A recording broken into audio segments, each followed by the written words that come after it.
এই দেখেন মালটা, কি রসালো মালটা।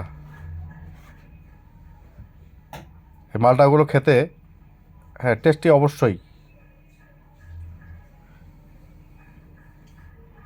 এখানে আসেন,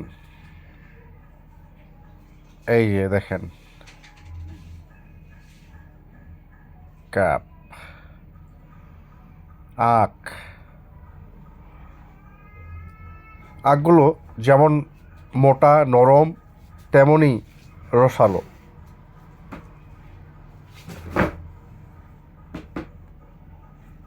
চিপস, চিপস তৈরি করেছে তারা। চিপস তৈরি করার পরে এই যে এই মিশ্রণটি দিয়ে তারা চিপস তৈরি করেছে, এটাই দেখাচ্ছে। আর এটা হলো ডুরিয়ান ফল। এটা মালয়েশিয়া, ইন্দোনেশিয়ায় বেশি হয়। যাই হোক, আঙ্গুর, এই আঙ্গুরটি অনেক মিষ্টি। এই যে ডুরিয়ান দেখেন, দেখতে কাঁঠালের মতো হলেও এটা কিন্তু কাঁঠাল না, এটাই ডুরিয়ান।